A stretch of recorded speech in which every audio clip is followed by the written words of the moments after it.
Hola, vamos a platicar en este video acerca del tema de la ley moral natural, pero para ello comenzaremos hablando de el bien humano o el bien moral.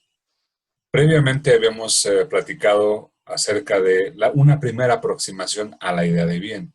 ¿Cómo podemos definir el bien? Y a partir de esa definición, ¿cuál es la medida de lo bueno y lo correcto?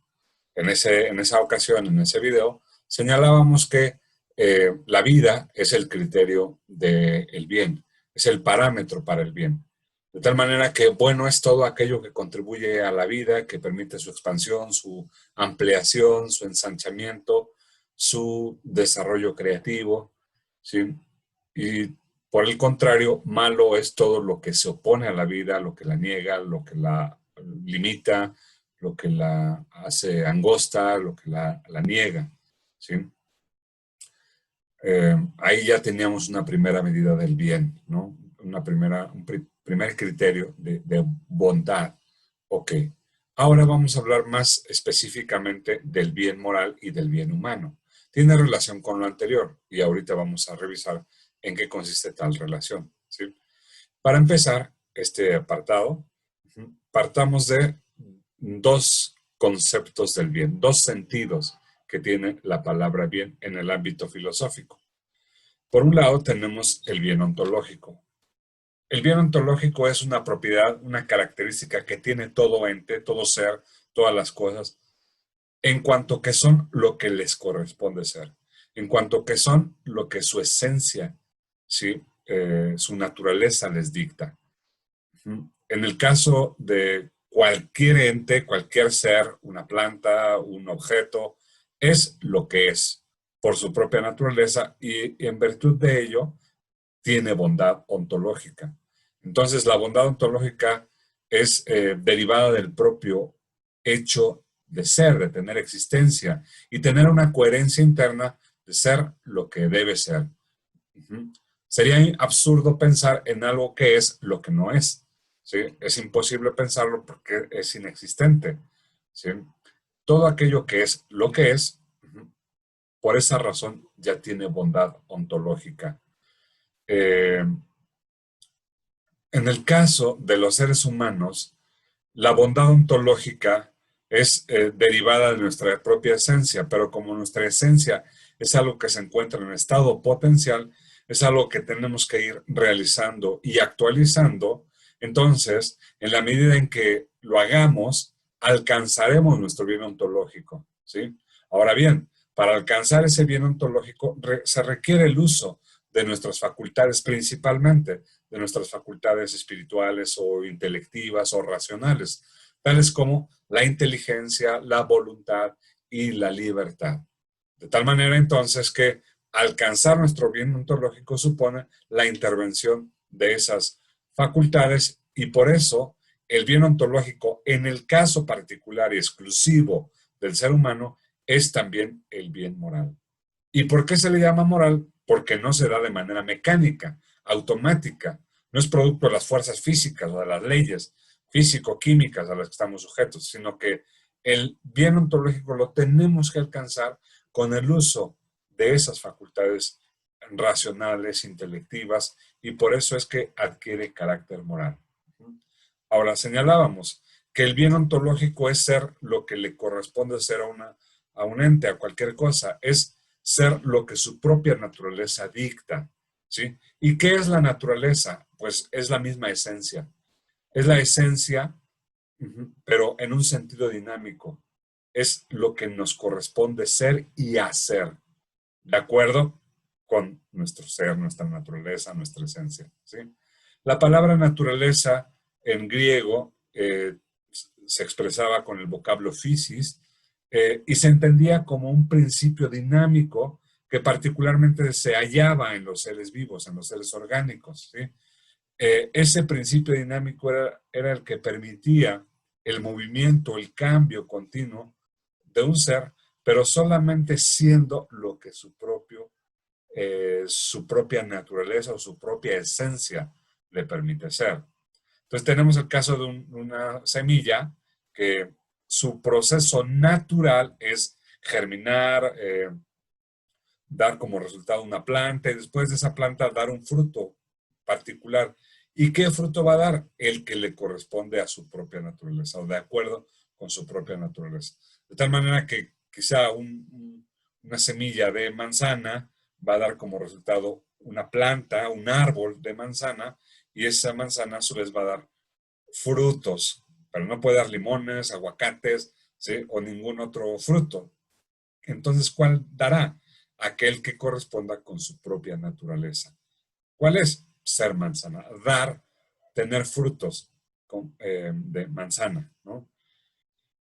Pero en la planta, el natural desarrollo es derivado aquí sí, de las leyes físicas, de los procesos químicos que están insertos en todos los seres vivos, en los seres orgánicos. En el caso del ser humano, seguir su naturaleza no se da de manera mecánica porque somos los únicos entes que podemos ir en contra de nuestra naturaleza. Es decir, alcanzar nuestra naturaleza requiere la decisión, la libertad, la voluntad, ¿sí? La conciencia, porque incluso podemos deliberadamente bestializarnos, deliberadamente rebajarnos, o ser bestializados, ser rebajados por condiciones externas, por factores sociales, por múltiples cuestiones, ¿sí? Pero es decisión nuestra alcanzar lo que propiamente nos corresponde como seres humanos. Ok. Entonces, el hombre tiene una disposición hacia el bien, pero somos los únicos seres que tenemos la posibilidad de elegir realizar esa disposición, de alcanzar esa disposición, de optar por perfeccionarnos, por experimentar este sentido de plenitud. También el ser humano, el bien del hombre, el bien del ser humano radica en la rectitud de su obrar, es decir, actuar de acuerdo a lo que le corresponde hacer. ¿Y qué le corresponde hacer? Pues lo que dicta su esencia, su naturaleza. Es decir, actuar racionalmente, actuar voluntaria y libremente. Y en la medida en que actuemos de ese modo, tendremos la capacidad de identificar qué es lo que nos corresponde, qué es lo que nos realiza, qué es lo que nos hace experimentar esos estados de felicidad, de perfeccionamiento, de plenitud. ¿Sí? Eh, El bien humano, en pocas palabras, es ser lo que nos corresponde ser en tanto seres humanos. ¿Y qué nos corresponde ser? Pues lo que dicta la naturaleza humana. ¿Y qué es la naturaleza humana? Ser seres, sí, corporales, orgánicos, tener una estructura sensitiva, instintiva, un sistema nervioso central hipercomplejo y sobre todo facultades espirituales, facultades racionales como la voluntad, la libertad y, pues, por supuesto, la inteligencia. Realizar esas facultades, actualizarlas con nuestro comportamiento, es ser lo que nos corresponde, ¿sí? De acuerdo a nuestra naturaleza. Y en esa medida es que alcanzaremos el bien humano.